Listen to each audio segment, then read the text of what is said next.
अस्सलाम वालेकुम। अल्लाह ताला की रहमत करम फजल और शुक्र के साथ आज की वीडियो करते हैं स्टार्ट। मैं हूं फ़याज़ हुसैन शाह और आप देख रहे हैं मेरे यूट्यूब चैनल सिंध पंजाब तितर। आज का हमारा टॉपिक होगा रानीखेत की बीमारी का इलाज। एक अंग्रेज़ी इलाज आपको बताऊंगा और एक देसी इलाज आपको बताऊंगा। इंशाल्लाह आपको इससे बहुत फ़ायदा होगा।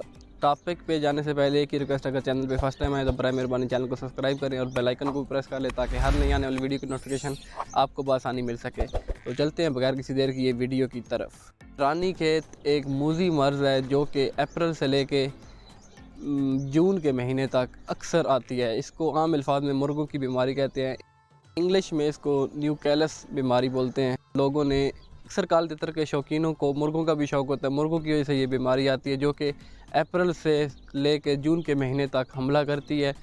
इस बीमारी से तितर टांगों पे बैठ जाता है, तितर खाता पीता कुछ नहीं है, तितर का पोटा बंद हो जाता है, तितर के पोट में जो चीज़ होती है वो हज़म नहीं होती। इसके अलावा तितर सफ़ेद और हरे रंग की पतली पानी वाली बीठे करता है। इंशाल्लाह ये मैं आपको हाल बताऊंगा, एक अंग्रेज़ी दवाई बताऊंगा और एक आपको इंशाल्लाह देसी नुस्खा बताऊंगा।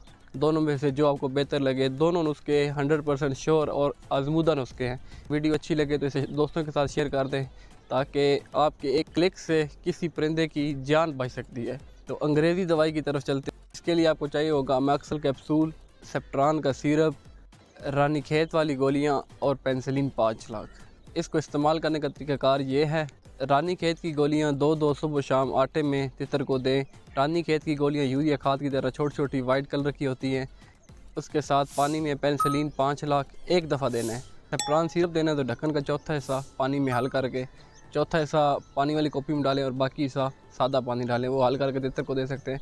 सेप्ट्रान गोली और मैक्सल गोली, इनका चौथा हिस्सा लेना है और ये भी रात को आटे में आपने तितर को देना है, लाजमी देना है।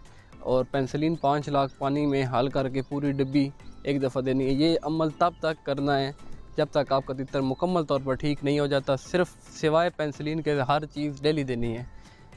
रानीखेत वाली गोलियाँ, मैक्सल कैप्सूल और सेप्ट्रान गोली, ये डेली देते रहना है। अगर दोबारा ज़रूरत पड़े तो पेंसिलिन का आधा हिस्सा पानी में हर चौथे दिन दे सकते हैं। पेंसिलिन ऐसी चीज़ है जो तितर बीमारी में बिल्कुल लास्ट स्टेज पे पहुंचता है तो उस वक्त दिया जाता है। बाकी ज़िंदगी मौत खुदा के हाथ में है। तो दूसरा नुस्खा मैं आपको बताता हूँ, देसी नुस्खा। दूसरा देसी नुस्खा ये है कि तितर रानीखेत की बीमारी में अपनी कोई चीज़ हज़म नहीं कर सकता, उसकी पोट बंद हो जाती है। तो उसके लिए आपने लेनी है एक तुरी थोम, 4 दाने काली मिर्च के, 1 इंच का टुकड़ा प्याज का, इसकी अजवाइन 1 चुटकी और गुड़ चने बराबर। इन सब चीज़ों को 2 कप पानी में डालकर आग पर रख दें। जब आपका 10 हल्की आंच पे पकाना है, जब आपका पानी आधा कप रह जाए उस वक्त उतार लें। तब तक ये तितर को देना जब तक आपका तितर अपना पोटा मुकम्मल तौर पर साफ़ नहीं कर सकता। और इस पानी के अलावा उस वक्त तक कोई चीज़ नहीं देनी। इंशाल्लाह सुबह से शाम के दरमियान इंशाल्लाह आपका तितर साफ़ हो जाएगा और उसको इंशाल्लाह इससे बहुत फ़ायदा होगा। बाकी अल्लाह पाक सब के परिंदों को अपनी हिफ्ज़ व अमान में रखे, सबका शौक़ कायम व दायम रहे। बहुत प्यार देते हैं, बहुत शुक्रिया।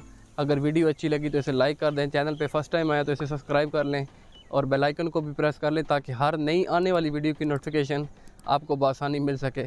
तो मिलते हैं एक नई इंटरेस्टिंग सी वीडियो के साथ, तब तक के लिए अल्लाह हाफिज़।